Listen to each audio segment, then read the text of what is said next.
전편의 성공에 힘입어 20세기 폭스사는 곧바로 혹성 탈출의 속편을 기획한다.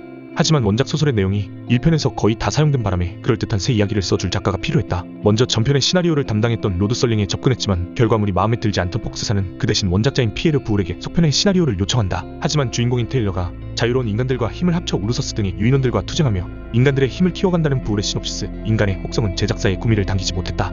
마지막으로 영국 작가 포울 데엔이 고용되어 조연출가였던 아브라함이 준 짧은 줄거리를 토대로 재방문한 유인원들의 혹성이라는 가제를 붙이고 각본을 짜기 시작한다.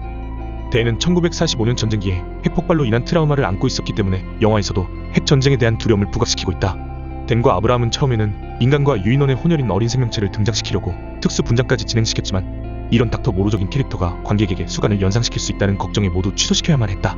테일러의 분량이 너무 적어 찰스 헤스톤은 속편에 참여하려 하지 않았지만 프로듀서인 자노크는 그가 반드시 있어야 한다고 설득했고 헤스톤은 소속사의 반대를 무릅쓰고 단 8일 만에 자신의 촬영문을 마무리하고는 그 출연료를 자선 단체에 기부했다. 새 주인공 캐릭터는 교사나 의사 같은 역할을 전담하며 캐릭터 변신을 갈망했던 제임스 프랜시스가 맡게 되었다. 1편의 감독인 샤프너는 영화 패튼 촬영 때문에 속편을 맡을 수 없어서 텔레비전 감독이었던 테드 포스트가 대신 감독을 맡았다. 그는 절망적인 영화의 내용에 실망하고 1편의 작가 중 한 명인 마이클 윌슨도 불러들이려고 했지만 제작비를 이유로 이런 제안은 받아들여지지 않았다.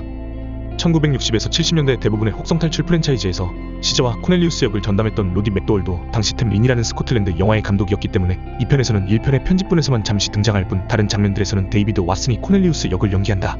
유사한 분장이 가려져 있지만 자세히 비교해보면 이 코넬리우스가 로디 맥도월의 코넬리우스나 시저와는 체형이나 눈매, 목소리, 움직임 등이 확연히 다르다는 사실을 알 수 있다. 우르서스 장군으로는 오손 웰즈를 캐스팅하려 했지만 그는 고릴라 분장을 하는 게 싫어 거절했고 대신 제임스 크레고리가 우르서스 장군이 되었다. 폭스사 스튜디오의 총책임자였던 자노크는 2편을 끝으로 자신이 해고되자 혹성 탈출의 속편이 더 이상 만들어지지 않게 하려고 영화의 마지막 장면에서 지구를 멸망시켜버렸다. 하지만 이런 절망적인 결말도 이후의 속편들이 탄생하는 것을 막지는 못했다. 오히려 그의 이끌어란 속편으로 인해 현재까지의 프랜차이즈 작품들이 탄생하게 되었을지도 모른다. 첫 번째 작품의 성공으로 무리하게 만들어진 이 혹성 탈출 속편은 이야기 전편의 등장인물들이 조화롭게 배치되어 있지도 않고 주인공인 브렌트는 출연 분량에서는 주인공이었지만 이야기의 흐름을 이끌어가지는 못한다. 그 외에도 2000년이라는 시간 동안 극소수의 구성원으로만 유지되어 온 텔레파시 뮤턴트 초능력자들의 존재와 핵미사일 하나에만 의존하는 그들의 무기력함도 억지스럽다. 또한 애인의 죽음에 무심하던 1편의 주인공 테일러가 노바의 죽음과 치명적인 부상, 인간 사회보다 평화로운 유인원 사회에 대한 막연한 적대감들 때문에 영화의 마지막에 이성을 잃고 대참사를 일으킨다는 설정도 좀 이상하다.